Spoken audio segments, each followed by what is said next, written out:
হযরত আলী রাদিয়াল্লাহু তাআলা আনহু থেকে বর্ণিত হাদিস, নবীজি বলেন, ইউশিকু আইয়াতিয়া আলান নাসি জামান, অচিরেই এমন একটা জামানা আসবে, লা ইয়াবকা মিনাল ইসলাম ইল্লা ইসমুহু, বলে ইসলাম এটা শুধু নামে থাকবে, বাস্তবে ইসলাম থাকবে না।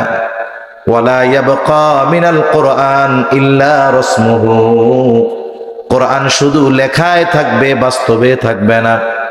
আজকের জামানার অবস্থাটাও মোটামুটি এইরকম।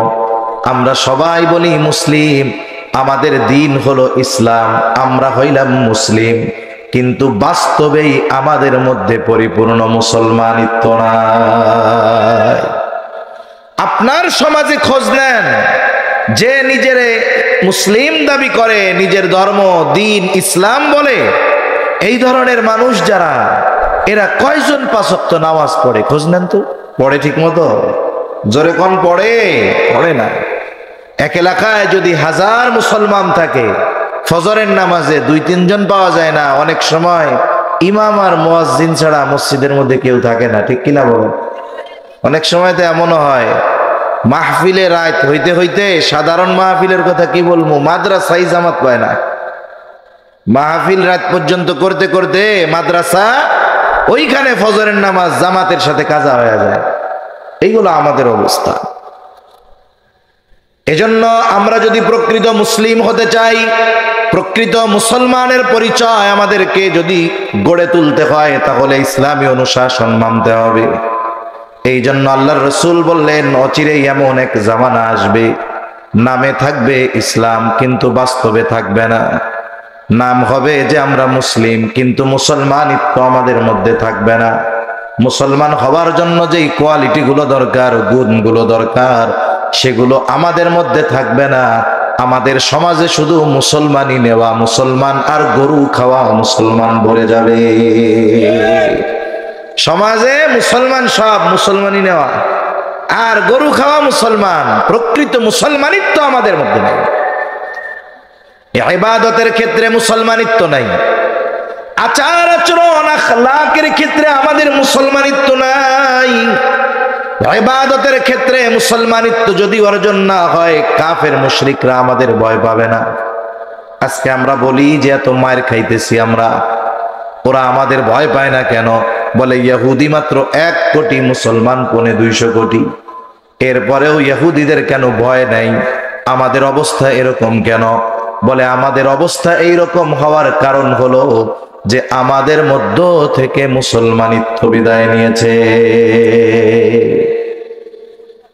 রাসূলুল্লাহ সাল্লাল্লাহু আলাইহি ওয়াসাল্লাম একদিন বলতেছে, অচিরেই কাফেররা মুসলমানদেরকে এমন ভাবে ঘিরে ধরবে, যেমনি ভাবে খাবার দস্তরখানে থাকলে চতুর্দিক দিয়ে যেমন মানুষেরা খাবারকে ঘিরে রাখে, অচিরেই কাফেররা মুসলমানদেরকে এইভাবে ঘিরে ধরবে, জুলুম করবে, নিঃশেষ করে দিবে, হত্যা করবে। এর দ্বারা উদ্দেশ্য হলো এইটা। সাহাবা একরাম জিজ্ঞাসা করে, ইয়া রাসূলুল্লাহ সাল্লাল্লাহু আলাইহি ওয়াসাল্লাম, তখন কি মুসলমানদের সংখ্যা কম হবে নাকি? নবীজি বললেন, না, কম হবে না। তবে তাদের এই পরিস্থিতি হওয়ার কারণ কি? বলে তারা মৃত্যুকে ভয় পাবে, তাদের অন্তরে মৃত্যুর ভয় থাকবে, সাথে সাথে বেঁচে থাকার আশা, দুনিয়ার মহব্বত। এই কারণে কাফেররা তাদেরকে এমনি ভাবে চেপে ধরবে। আমাদের সবার অবস্থা কম বেশি এরকম। আমি আমার কথাও বলতেছি, আমরা সবার অবস্থা এরকম। আমাদেরকে মৃত্যুর ভয় এমন ভাবে পেয়ে বসছে, আমরা কেমন যেন মনে করি যে আমি যদি ফাঁক ফকর দিয়ে থাকি, তাইলে মনে হয় আমি জীবনেও কোনোদিন মরবো না। আমি শত্রুর আঘাতে মরি আর না মরি, একটা সময় আমাকে মরতে তো হবে, কোনো সন্দেহ আছে? কিন্তু আজকে গোটা পৃথিবীর মুসলমান, আমাদের মধ্যে মৃত্যুর ভয় এমন ভাবে জেকে বসছে যে মৃত্যুর ভয়ে আমরা আমাদের মুসলিম ভাইরা জুলুমের শিকার হলেও তাদের পক্ষে কথা বলার মতো হিম্মত আমরা করি না। এই হলো আমাদের অবস্থা। আমরা তো ভৌগোলিক দিক দিয়ে পৃথিবীর এমন একটা জায়গায়, আমাদের চতুর্দিকে সীমান্তের বেড়াজাল, এদিক দিয়ে আলহামদুলিল্লাহ আমাদের বাংলাদেশের তরুণ যুবক তাওহীদি জনতা যারা আছে, এরা ইসলাম, মুসলমান এবং নির্যাতিত মুসলমানদের জন্য নিবেদিত প্রাণ।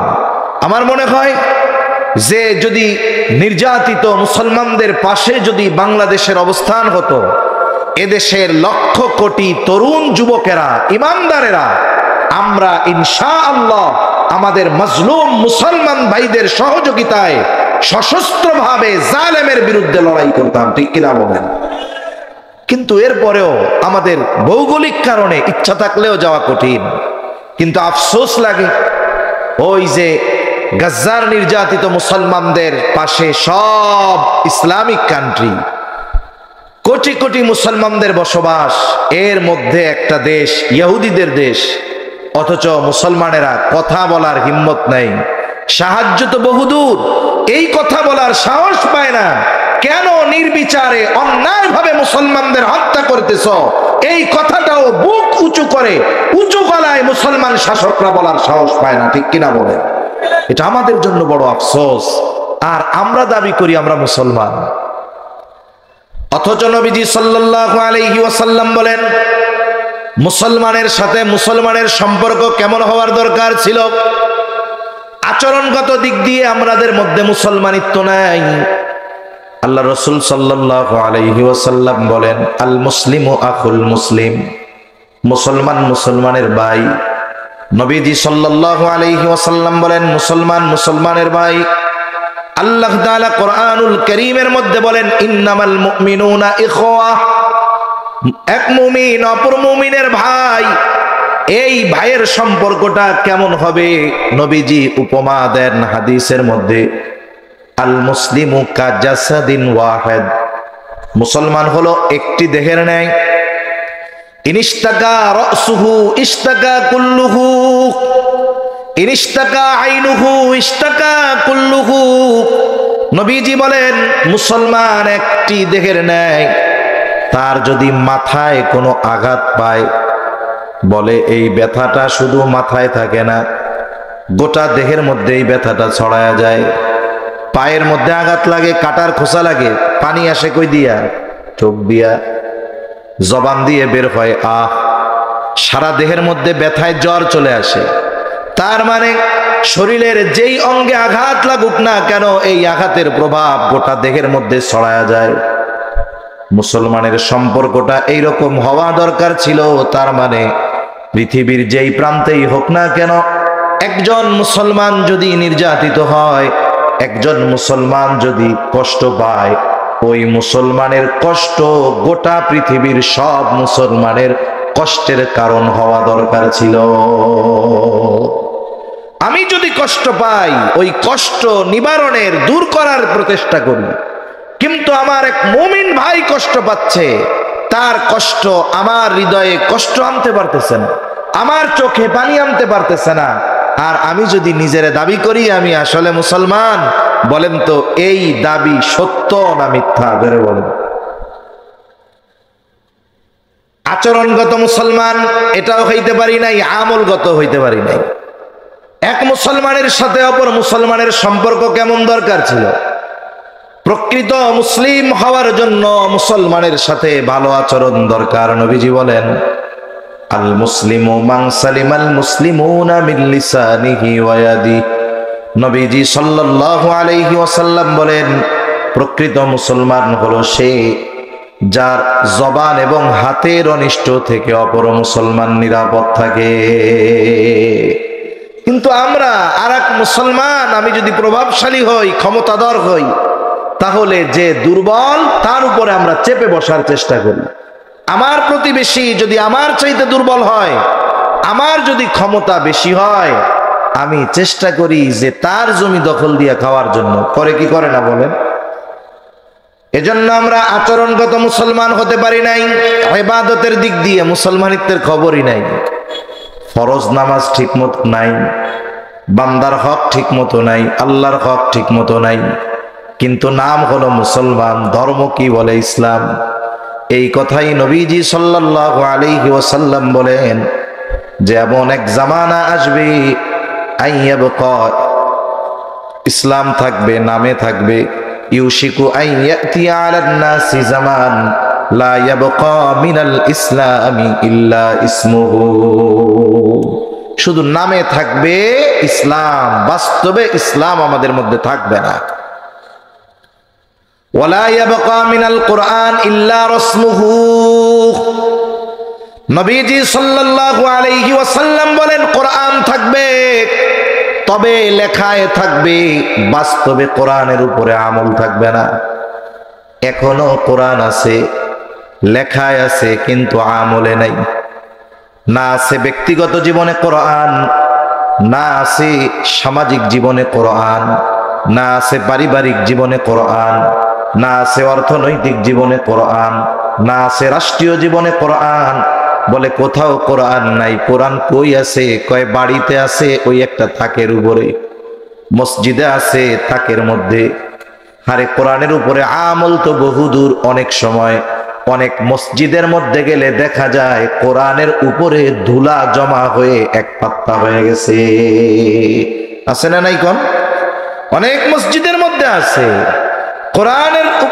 কোরআনের আমল তো বহুদূর, মানুষ একটু যত্ন তো করে মোটামুটি, এইটাও করবে না, এটাও নাই। এজন্য আপনাদের মসজিদগুলোতে যদি কোরআন থাকে, কমপক্ষে একটু যত্ন কইরা সুন্দর মতো পরিষ্কার করে কোরআনকে গিলাফ করানোর ব্যবস্থাটা করে দিন। না মানুষ পড়ুক আর না পড়ুক, আমল তো বহুদূর। এই লিখিত কোরআনের যত্ন আমাদের মধ্যে আজকে নাই, ঠিক কিনা বলেন? শাইখুল হিন্দ মাহমুদুল হাসান দেওবন্দি রাহমাতুল্লাহি আলাইহি, ইংরেজরা মাল্টা দ্বীপে জেলখানার মধ্যে দীর্ঘদিন আটকে রাখছে। ওনাকে একটা সময় জিজ্ঞাসা করা হলো, হযরত, মুসলমানদের উপরে এই জুলুম অত্যাচারের কারণটা কি? তিনি বললেন, যত কারণ হোক, এর মূল কারণ হলো কোরআন থেকে দূরে সরে যাওয়া। একটা সময় হয়তো আমরা কোরআনের উপরে আমল করতে পারি নাই, কিন্তু প্রত্যেক ঘরে ঘরে সকালবেলায় কোরআনের তিলাওয়াত হইত, ঠিক না? মসজিদের মধ্যে মক্তবগুলো প্রাণবন্ত ছিল। অনেক এলাকায় তো এখন মক্তব নাই। অনেক বাড়িতে, অধিকাংশ বাড়িতে এখন সকালবেলায় কোরআনের তিলাওয়াতের আওয়াজও নাই। একটু চিন্তা করে দেখেন, যেখানে কোরআন আল্লাহ নাজিল করেছিলেন ইমামদারদের সংবিধান হিসাবে, ব্যক্তিগত জীবন থেকে নিয়ে রাষ্ট্র জীবন পর্যন্ত এই কোরআন অনুযায়ী নিজেদেরকে পরিচালনা করার জন্য, ওই পরিচালনা তো বহুদূর। আমরা কোরআনটা ঠিক মতো তিলাওয়াত করি না। ইন্নাল্লাহা ইনদাহু ইলমুস সাআহ, আল্লাহ রাব্বুল আলামিন বলেন, ইন্নাল্লাহা ইনদাহু ইলমুস সাআহ, নিশ্চয় কিয়ামত কখন হবে এই ইলম আল্লাহ তাআলার কাছে। তার মানে কিয়ামত কখন হবে, এই কিয়ামতের সুনির্দিষ্ট সময় যিনি জানেন তিনি কে? ওয়ায়ুনাজ্জিলুল গায়থ, মেঘ হলেই বৃষ্টি হয় না। আকাশে ডাকাডাকি করলে, কালো হয়ে গেলেই বৃষ্টি হয় না। অনেক সময় দেখা যায় আকাশে মেঘ নাই কিন্তু বৃষ্টি আছে, হয় কি হয় না? রোদও আছে, বৃষ্টিও আছে। আবার অনেক সময় মেঘ এত পরিমাণ কালো অন্ধকার হয়ে গেছে, মেঘ অনেক জোরে জোরে আওয়াজ করতেছে, মানুষেরা ভীত সন্ত্রস্ত হয়ে গেছে। এই বুঝি আকাশ থেকে পানির বন্যায় ভেসে যাব সবাই।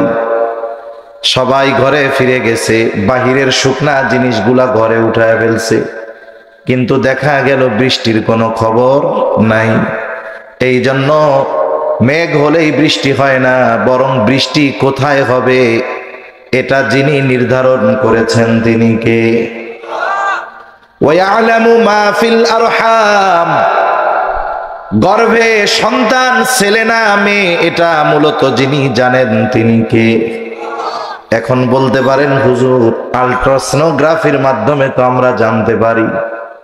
জানা যায় কখন? বলে মা এবং পিতার শুক্র এই মিশ্রিত পানি যখন একটা গড়নে, একটা গঠনে আল্লাহ তাআলা রূপান্তর করেন, তখন জানা যায়। কিন্তু যখন কোনো মহিলা গর্ভবতী হয়, নির্দিষ্ট সময়ের আগে কেউ বলতে পারে না পেটের মধ্যে ছেলে হবে নাকি মেয়ে হবে। কেউ বলতে পারে না। ওয়ামা তাদরি নাফসুম মাযা তাকসিবু গাদা, আগামীকাল কে কি উপার্জন করবে কেউ বলতে পারে না। ওয়ামা তাদরি নাফসুম বিআইয়ি আরদিন তামুত, কোথায় কোন জমিনে কার মৃত্যু হবে কেউ বলতে পারে না। আল্লাহ তাআলার কাছে এই সবগুলোর জ্ঞান আছে, সবগুলোর ইলম আছে। তাহলে এইখানে 5টি অদৃশ্য জগতের খবরের বিষয়ে নবী বললেন। 1 নাম্বার, আল্লাহ তাআলাও বলেন ইন্নাল্লাহা ইনদাহু ইলমুস সাআহ, কিয়ামত হবে এই ব্যাপারে কোনো সন্দেহ নাই, তবে কখন কিয়ামত হবে এই সুনির্দিষ্ট জ্ঞান দুনিয়ার কোনো মানুষের কাছে না। হাদিসের কিতাবের মধ্যে একটা হাদিস আছে, জিবরাইল আলাইহিস সালাতু ওয়াস সালাম রাসূল সাল্লাল্লাহু আলাইহি ওয়াসাল্লামের কাছে মানব বেশে আসছে। নবীজি সাল্লাল্লাহু আলাইহি ওয়াসাল্লামের কাছে আসার পরে অনেকগুলা প্রশ্ন নবীজিকে জিবরাইল আলাইহিস সালাম করেছে। এই হাদিসকে হাদিসের পরিভাষায় হাদিসে জিবরিল বলা হয়। জিবরাইল আলাইহিস সালাম মানব সুরতে নবীজির কাছে আইসা প্রশ্ন করেছে। প্রশ্নগুলোর মধ্যে একটি প্রশ্ন ছিল ফাআখবিরনি আনিস সাআহ। জিবরাইল আলাইহিস সালাম নবীজিকে প্রশ্ন করতেছে যে আপনি আমাকে কিয়ামতের ব্যাপারে খবর দেন, কখন কিয়ামত সংঘটিত হবে। নবীজি সাল্লাল্লাহু আলাইহি ওয়াসাল্লাম জবাব দিলেন মাল মাসউলু আনহা বিআলামা মিনাস সাইল। নবীজি সাল্লাল্লাহু আলাইহি ওয়াসাল্লাম বলেন এই প্রশ্নটা প্রশ্নকারীর চাইতে আমি বেশি ভালো জানি না। তার মানে এই প্রশ্ন যে আপনি আমারে করছেন এটার জবাব আমিও জানি না, আপনিও যেমন জানেন না আমিও তেমন জানি না। এবার জিবরাইল আলাইহিস সালাম বলতেছে তাহলে কিছু আলামত বলেন, কিছু নিদর্শন বলেন যেগুলো দেখি বোঝা যাবে কিয়ামত নিকটবর্তী হয়ে গেছে। নবীজি সাল্লাল্লাহু আলাইহি ওয়াসাল্লাম তখন বললেন যে মনিব তার দাসী তার মনিবকে জন্ম দিবে, এমন একটা অবস্থা হবে। আল্লাহ রাসূল সাল্লাল্লাহু আলাইহি ওয়াসাল্লাম জানায় দিলেন আনতালিদাল আমাতু রাব্বাতাহা। নবীজি সাল্লাল্লাহু আলাইহি ওয়াসাল্লাম বলেন যে দাসী তার মনিবকে জন্ম দিবে। এর দ্বারা উদ্দেশ্য কি? মুফাসসিরিনে কেরাম বলেন এমন একটা সময় আসবে, মুহাদ্দিসিনে কেরাম বলেন যে সন্তানকে জন্ম দিবে মা, ওই সন্তান মায়ের সাথে দাস দাসীর মতো আচরণ করবে। অনেক জায়গায় আপনার আমার সমাজে আছে যেই মা সন্তানকে গর্ভধারণ করছে, রাখছে 10 মাস গর্ভে রাখছে, দুধ পান করাইছে 2 বছর। এই মা একটা সময় এই সন্তানের ঘরে খাবারের জন্য তাকে চাকরানির মতো দাসীর মতো কাজ করা লাগে, নইলে সন্তান খাইতে দেয় না। আছে না নাই? এরপরে নবীজি সাল্লাল্লাহু আলাইহি ওয়াসাল্লাম বলেন ওয়ান তারাল হুফাতাল উরাতাল আলাতা রিআ আশ-শাই ইয়াতাতাওয়ালুনা ফিল বুনয়ান। নবীজি সাল্লাল্লাহু আলাইহি ওয়াসাল্লাম বলেন আপনি দেখতে পাবেন খালি পা বিশিষ্ট ছাগলের রাখালগুলো উঁচু উঁচু প্রাসাদ নির্মাণের প্রতিযোগিতা করবে। তার মানে একটা সময় কিছু ছিল না, অশিক্ষিত মানুষ, টাকা পয়সা উপার্জনেরও তেমন বৈধ সোর্স নাই। হঠাৎ করে দেখা যাবে বড় বড় বিল্ডিং নির্মাণের প্রতিযোগিতা তারা করছে। বলে এই সময়গুলো যখন পরিলক্ষিত হবে তখন বুঝতে হবে কিয়ামত আর বেশি দূরে না। এছাড়াও হাদিসের মধ্যে রাসূলুল্লাহ সাল্লাল্লাহু আলাইহি ওয়াসাল্লাম কিয়ামতের আগে কিছু বিষয়ের আলামতের কথা নবীজি সাল্লাল্লাহু আলাইহি ওয়াসাল্লাম অনেক হাদিসের মধ্যে অনেকগুলা কারণ বলছে। আমি ওই কারণ সম্পর্কিত একটি হাদিসও আপনাদের খেদমতে পাঠ করছি।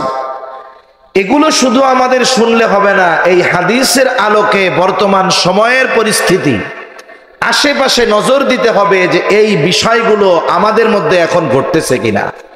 যদি ওই বিষয়গুলো আমাদের মধ্যে ঘটে তাহলে বুঝতে হবে যে আসলে কিয়ামতের আর বেশি বাকি নাই। রাসূলুল্লাহ সাল্লাল্লাহু আলাইহি ওয়াসাল্লাম বলেন, বুখারীর হাদিস,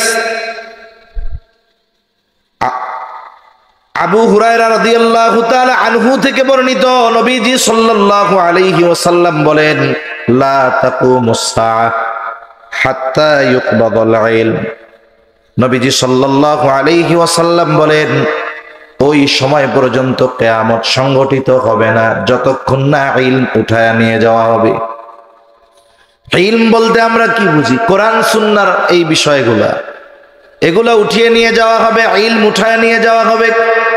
এখন প্রশ্ন হতে পারে, তাহলে কি কোরআনের লেখাগুলো চলে যাবে, হাদিসের লেখাগুলো কি চলে যাবে নাকি কোরআনের পাতাগুলো সাদা হয়ে যাবে, নাকি হাদিসের পাতাগুলো সাদা হয়ে যাবে? আল্লাহ তাআলা মূলত এইভাবে ইলম উঠায় নেন না। নবীজি সাল্লাল্লাহু আলাইহি ওয়াসাল্লাম আর হাদিসের মধ্যে বলেন, আল্লাহ তাআলা তার বান্দার অন্তর থেকে ইলম উঠায় নিয়ে যান না। তবে ইলম উঠায় নেন কেমনে? বলে আলেমের মৃত্যুর মাধ্যমে আল্লাহ তাআলা ইলম উঠায় নিয়ে যায়। এজন্য পৃথিবীর মধ্যে যখন মুহাক্কিক উলামায়ে কেরামের ইন্তেকাল হতে থাকে, আস্তে আস্তে তাদের মাধ্যমে ইলম উঠা যায়। কাগজে কলমে ইলম এক জিনিস, আর এই ইলম অনুধাবন করা আলেম আর এক জিনিস। এজন্য বলা হয় মাউতুল আলেম কামাউতিল আলম। আলেমের মৃত্যু যেন আলমের মৃত্যুর মতো। একজন আলেমের মৃত্যু মানে কেমন যেন পৃথিবীর মৃত্যু সংগঠিত হয়ে যাচ্ছে। এজন্য সম্প্রতি সময় আমরা দেখেছি, বিশেষ করে 2000 সালের পর থেকে নিয়ে এই 24-25 বছর বাংলাদেশের শীর্ষস্থানীয় উলামায়ে কেরাম একেবারে অতি অল্প সময়ের মধ্যে ধীরে ধীরে আমাদের থেকে বিদায় নিয়েছেন। এজন্য যেই সমস্ত মুরব্বী উলামায়ে কেরাম বেঁচে আছে, আমাদেরকে তাদের কদর করা দরকার, তাদের মূল্যায়ন করা দরকার। সাথে সাথে আগামী প্রজন্ম যেন ইলম শূন্য না হয়ে যায়, আমাদের আগামী প্রজন্মকে দ্বীন শেখানোর দরকার। যদি আর আলেম তৈরি না হয়, ইলমের হেফাজত যদি আলেমদের মাধ্যমে না হয়, তাহলে একটা সময় প্রকৃত ইলম আমাদের মধ্যে থাকবে না। কারণ নবীজি সাল্লাল্লাহু আলাইহি ওয়াসাল্লাম বলেন, কিয়ামতের আগে বিনা কারণে হত্যা বেড়ে যাবে। রাসূলুল্লাহ সাল্লাল্লাহু আলাইহি ওয়াসাল্লাম জানায় দেন, এমন অবস্থা হবে, একজন মানুষকে হত্যা করা হবে কিন্তু লোকটা জানবে না কেন আমাকে হত্যা করা হলো। আবার যে হত্যা করবে সেও জানবে না আমি কেন এই ব্যক্তিকে হত্যা করলাম। মানে একজনের মেরে ফেলাবে আর ওই লোক জানবে না যে আমারে কেন মারলো। আবার যে মারছে সেও জানবে না যে আমি কোন কারণে এই লোকটারে মারলাম। তার মানে অন্যায়ভাবে বিচার বহির্ভূত হত্যা বেড়ে যাবে। আজকে গোটা দুনিয়ার দিকে খেয়াল করেন, বিশেষ করে নিরস্ত্র মাজলুম মুসলমানদের উপরে যেই নির্বিচারে গণহত্যা গাজায় চলেছে, অর্ধ লক্ষের উপরে মুসলমান, শিশু, নারী, বৃদ্ধ, নিরস্ত্র মানুষদের হত্যা করা হয়েছে যুদ্ধের নামে। অথচ যুদ্ধ হবে তো সেনাবাহিনী আর সেনাবাহিনীর মধ্যে। এক দেশের সেনা অপর দেশের সেনাদের সাথে যুদ্ধ হবে। আন্তর্জাতিক যুদ্ধ আইন যেটা, এখানেও অন্যায়ভাবে কাউকে হত্যা করার নির্দেশনা নাই, নিষেধ আছে। নিরস্ত্র নিরহ সাধারণ মানুষের উপরে বোমা হামলা চালানো, গুলি চালানো, এটা আন্তর্জাতিকভাবে নিষিদ্ধ। আর এই আন্তর্জাতিকভাবে এটা নিষিদ্ধ হওয়ার আগে রাসূলুল্লাহ সাল্লাল্লাহু আলাইহি ওয়াসাল্লাম যুদ্ধের নিয়ম কানুনের কথা জানায় দিয়েছেন। নবীজি সাল্লাল্লাহু আলাইহি ওয়াসাল্লাম যখন কোথাও সেনাবাহিনী পাঠাইতেন, সেনাবাহিনী পাঠানোর সময় নবীজি তাদেরকে নির্দেশনা দিতেন যে খবরদার, চলার পথে রাস্তায় কোনো গাছ কাটবা না, কোনো ফসল নষ্ট করবা না, কোনো জীবজন্তু নিরহ প্রাণী হত্যা করবা না, নারীদের হত্যা করবা না, শিশুদের হত্যা করবা না, বৃদ্ধদের হত্যা করবা না, নিরস্ত্র মানুষকে উপরে আক্রমণ করবা না। যুদ্ধের ময়দানে যাদের সাথে যুদ্ধ হবে, লড়াই হবে, প্রতিপক্ষের কেউ যদি তোমাদের অস্ত্রের আঘাতে মারা যায়, খবরদার তার লাশটাকে তোমরা বিকৃত করবা না। নবীজি সাল্লাল্লাহু আলাইহি ওয়াসাল্লাম ১৫০০ বছর আগে যুদ্ধ আইন জানায় দিয়েছেন, অথচ এই যে গাজার মধ্যে হাজার হাজার শিশুদেরকে হত্যা করা হলো, নারীদের হত্যা করা হলো, নিরস্ত্র মানুষদের হত্যা করা হলো, গোটা পৃথিবীর মানবাধিকার সংগঠনগুলা থেকে উল্লেখযোগ্য কোনো প্রতিবাদ আমাদের চোখে পড়ে না। কেন? আমরা মুসলমান, এই জন্য। এরপরে দেখেন আমাদের পার্শ্ববর্তী দেশে কি শুরু হয়েছে। কাশ্মীরের পেহেলগাঁও, ওই জায়গায় দর্শনার্থীরা গেছে, একদল সশস্ত্র মানুষ তাদেরকে হত্যা করে ফেলছে, সন্ত্রাসীরা তাদের হত্যা করেছে। আচ্ছা, হত্যা কে করলো, কারা করলো, কেন করলো, বিস্তারিত সব তদন্ত হওয়ার আগেই দোষ চাপায়া দেওয়া হলো মুসলমানদের উপরে। বলা হলো যে ধর্মীয় পরিচয় জিজ্ঞাসা করে করে হত্যা করেছে, মুসলিম হইলে মারে নাই, হিন্দু হইলে মারছে। অথচ এক প্রতিবেদনে দেখলাম মারা গেছে ২৬ জন, এর মধ্যে ১৫ জন হলো মুসলমান, এর মধ্যে ১৫ জন মুসলমান। তাইলে ধর্মীয় পরিচয় জিজ্ঞাসা করে করে হত্যা করছে, এটা হলো তাদের বানোয়াট মিথ্যা একটা কথা, মুসলমানদের উপরে এই হত্যাযজ্ঞ চাপিয়ে দেওয়ার অপচেষ্টা। এরপরেও যদি কেউ অন্যায়ভাবে হত্যা করে, এর সমর্থন পৃথিবীর কেউ দিবে না, ইসলামও দেয় না, কোন মুসলমান এটা সমর্থন করে না। আপনারা বের করেন অপরাধ করেছে কে, কারণ অপরাধ যে করেছে দায় তার। অপরাধীর অপরাধের কারণে গোটা মুসলিম জাতির উপরে এই দায় চাপানো, এটা নিঃসন্দেহে বড় জুলুম, ঠিক কিনা বলেন? মূলত তারা তো মুসলমানদেরকে নিঃশেষ করতে চায়, এজন্য সুযোগ পাইলেই মুসলমানদের উপরে দোষ চাপায়। এরপরে কি শুরু হইল? আইন হবে, আইন আছে যেহেতু তদন্ত সাপেক্ষে অপরাধীদের বিচার হবে। আজকেও আমি ৫টা খবর হবে, কমপক্ষে ৫টা ভারতের। বসে আছে এক ভাই এক জায়গায়, একটু আগে দেখতেছি ওইটা, এক ভাই বসে আছে বাড়ির সামনে, মুসলমান, একজন মুসলিম হিন্দু, সে একটা চাইনিজ কুড়াল আইনা তারে কুপাইয়া জায়গায় হত্যা করে ফেলছে। বলে কেন? বলে ২৬ জনের প্রতিশোধ, ২৬,০০০ মারবো। এরপরে প্রকাশ্যভাবে হত্যা করে ২ ভাইকে একজন মেরে ফেলছে, প্রকাশ্য লাইভ দিছে, কয় ২ জন মারছি, টার্গেট হইল ২৬,০০০। একটু চিন্তা করেন, একটা রাষ্ট্রের আইন কত ভঙ্গুর হলে হত্যা করার পরে লাইভে দেয়, দিনের বেলায় প্রকাশ্য হত্যা করে, আবার অস্ত্র হাতে নিয়ে অন্যান্য মুসলমানদেরকে খুঁজে বেড়াচ্ছে হত্যা করার জন্য। অথচ আইন শৃঙ্খলা বাহিনী এইটার কোনো ব্যবস্থা গ্রহণ করতেছে না।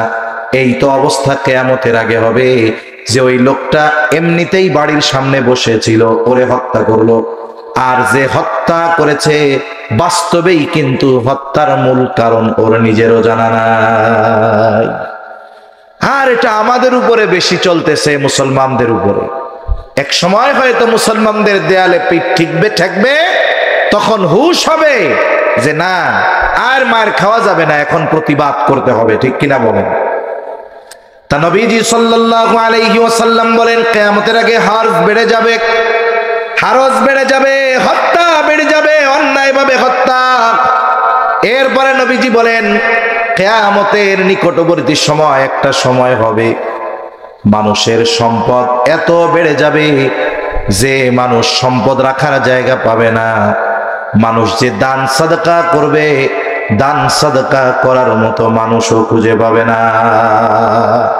এখন তো আপনাদের কাছে মসজিদের জন্য মাঝে মধ্যে চাওয়া হয়, মাদ্রাসার জন্য চাওয়া হয়, দ্বীনি কাজের জন্য চাওয়া হয়, কিন্তু কিয়ামতের আগে এমন একটা সময় আসবে, নবীজি সাল্লাল্লাহু আলাইহি ওয়াসাল্লাম বলেন, হাত্তা ইয়াকসুরা ফীকুমুল মাল ফায়াফিদু।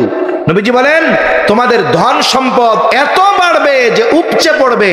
আরেকটা বর্ণনার মধ্যে আসছে, মানুষ সম্পদ হবে এত, সদকা করবে, দান করবে, বলে দান করার মতো লোক খুঁজে পাবে না। কিয়ামতের আগে মানুষের একটা সময় এই পরিস্থিতি হবে। তা এই সময়গুলোর আগ পর্যন্ত কিয়ামত সংগঠিত হবে না, কিন্তু এর মধ্যে কিছু বিষয় আমাদের সামনে পরিলক্ষিত হচ্ছে। ইলম উঠে যাচ্ছে আলেমদের মৃত্যুর মাধ্যমে, ভূমিকম্প বাড়তেছে, সময়ের সাথে সাথে সময় সংকীর্ণ হয়ে গেছে, নির্বিচারে হত্যা বেড়ে গেছে, একের পর এক ফিতনা। তাসবিহ দানা ছিঁড়ে গেলে যেমন একটার পর একটা তাসবির দানা পড়ে, ওই রকম ভাবে একটার পর একটা ফিতনা এই পৃথিবীবাসী বিশেষ করে মুসলমানদের উপরে পতিত হচ্ছে, ঠিক কিনা বলেন? এই জন্য কিয়ামত বেশি দূরে নাই, আমাদেরকেও সেই জন্য প্রস্তুত করা দরকার, আমাদেরও প্রস্তুতি নেওয়া দরকার যে ওই কিয়ামতের ময়দানে আমরা যেন আল্লাহর কাছে ধরা পড়ে না যাই। তাহলে আয়াত তিলাওয়াত করেছিলাম সূরা লুকমানের শেষ আয়াত। আল্লাহ রাব্বুল আলামিন বলেন, ইন্নাল্লাহা ইনদাহু ইলমুস সাআহ ওয়া ইউনাজ্জিলুল গায়থ। আল্লাহ রাব্বুল আলামিনের কাছেই আছে কিয়ামতের ইলম, কিয়ামতের সুনির্দিষ্ট সময় কেউ জানে না। জানে কে? জোরে বলেন, আরো জোরে বলেন, কে জানে? কিন্তু কিয়ামতের আগে কি আলামতগুলো, এই কয়েকটা আলামত আমরা জানতে পারলাম, যাতে করে কিয়ামতের জন্য আমাদের প্রস্তুতি নেওয়া সহজ হয়, আমাদেরকে প্রস্তুত করা আমাদের জন্য যেন সহজ হয়। এজন্য কয়েকটা আলামতের কথা বললাম। এরপরে আল্লাহ তাআলা বলেন, ওয়া ইউনাজ্জিলুল গায়থ। আর তিনি কোথায় বৃষ্টি বর্ষণ করবেন এটা আল্লাহ তাআলা জানেন, অন্য কেউ জানে না। এজন্য মেঘ হলেই বৃষ্টি হয় না। অনেক সময় আমাদের মাথার উপরে মেঘ দেখা যায়, কিন্তু আল্লাহ তাআলা বৃষ্টি দেয় আর এক জায়গায়। আর বৃষ্টি হওয়া এটা আল্লাহ তাআলার পক্ষ থেকে খুশির আলামত। হাদিসের মধ্যে আসছে,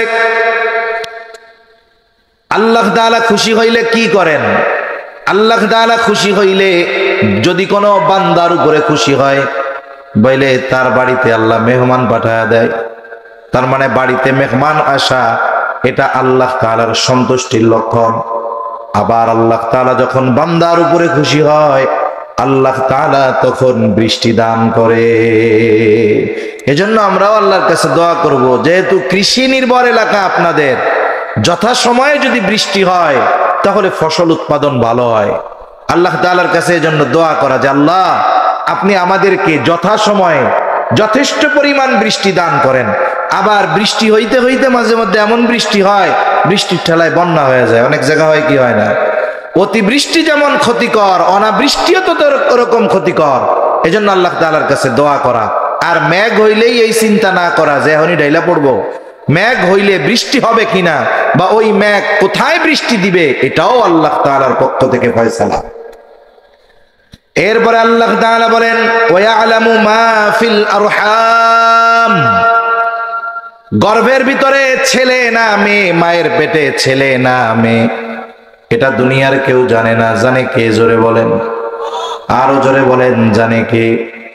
আধুনিক প্রযুক্তি এটা বলতে পারে আকৃতি পাওয়ার পরে, কিন্তু যখন মায়ের গর্ভে ওই সন্তান মিশ্রিত কীট পানি হিসাবে থাকে, রক্তপিণ্ড হিসাবে থাকে, মাংসপিণ্ড হিসাবে থাকে, ওই সময়ও আল্ট্রাসোনোগ্রামের মাধ্যমে জানা যায় না মায়ের গর্ভে ছেলে হবে নাকি মেয়ে হবে। এজন্য গর্ভের মধ্যে ছেলে না মেয়ে এটা জানেন আল্লাহ। আবার অনেকে আছে যখন দেখে যে গর্ভের মধ্যে মেয়ে হইছে, হায় হায় কত জালেম আছে, গর্ভে থাকা অবস্থায় ওই গর্ভের শিশুরে হত্যা করে ফেলে। আছে না নাই কোন? এই ভ্রূণ হত্যাকারী সমাজে অভাব নাই। মনে রাখতে হবে, মেয়ে হইলে বেজার হন কেন? মেয়ে হোক ছেলে হোক, এগুলা দেয় কে? জোরে বলেন, দেয় কে? আল্লাহ তাআলা বলেন, ইয়াহাবু লিমান ইয়াশাউ ইনাসান ওয়া ইয়াহাবু লিমান ইয়াশাউ যুকুর আও ইউযাউযুহুম যুকরানান ওয়া ইনাসা ওয়া ইয়াজআলু মান ইয়াশাউ আকীমা। আল্লাহ তাআলা বলেন, তিনি যাকে ইচ্ছা ছেলে দেন, যাকে ইচ্ছা মেয়ে দেন, আবার যাকে ইচ্ছা ছেলে মেয়ে উভয়টাই দেন। ওয়ায়াজআলু মান ইয়াশাউ আকীমা, আবার যাকে খুশি আল্লাহ তাআলা বন্ধা বানায় রাখেন। তার মানে তারে ছেলেও দেন না, মেয়েও দেন না। এই জন্য সমাজে অনেক মানুষ আছে যখন জানতে পারে গর্ভের সন্তানটা কন্যা সন্তান, মেডিসিন দিয়া, অপারেশন করায়া, সুচ দিয়া বিভিন্নভাবে ওই বাচ্চাটাকে হত্যা করে ফেলে। একটা মানুষকে হত্যা করলে যেই গুনাহ, মায়ের গর্ভে ভ্রূণ হত্যা করলে সমপরিমাণ গুনাহ। কিয়ামতের দিন এই ভ্রূণ আল্লাহর কাছে দাঁড়িয়ে হত্যাকারীর বিরুদ্ধে অভিযোগ দায়ের করবে। এজন্য স্বাভাবিকভাবে সমাজে এগুলো অনেক আছে। এই কাজগুলো যেন আমাদের মাধ্যমে কখনো না হয়, আল্লাহ বুঝবার তৌফিক দান করেন। এরপরে আল্লাহ তাআলা বলেন, ওয়ামা তাদরি নাফসুম মাযা তাকসিবু গাদা। আল্লাহ তাআলা বলেন, কেউ জানে না আগামীকাল সে কি করবে। আজকে যে অবস্থায় আছে হয়তো আগামীকাল তার সে অবস্থা নাও থাকতে পারে। আজকে হয়তো ক্ষমতার চেয়ারে আছে, কালকে হয়তো ক্ষমতার চেয়ার না থাকতে পারে, ঠিক কিনা বলেন? কবি বলে, নদীর এপার ভাঙে ওপার গড়ে, এই তো নদীর খেলা। সকাল বেলার ধনীর তুই ফকির সন্ধ্যাবেলা। এই জন্য আজকে সম্মানিত ব্যক্তি আগামীকাল লাঞ্ছিত হয়ে যেতে পারে, আবার আজকের লাঞ্ছিত ব্যক্তি আগামীকাল সম্মানিত হয়ে যেতে পারে, ঠিক কিনা বলেন? এজন্য মানুষের অবস্থা পরিবর্তনশীল, এটা তাকদীরের ফয়সালা, আল্লাহর পক্ষ থেকে ফয়সালা। এজন্য একজন আর একজন রে ছোট মনে না করে। হইতে পারে যে আজকে আমার অবস্থান ভালো আছে, আমার প্রতিবেশী আমার অবস্থানগত দিক দিয়ে দুর্বল, আজকে তারে আমি খোসা মারতেছি, আজকে তারে খোসা মারতেছি, আগামীকাল হয়তো আমার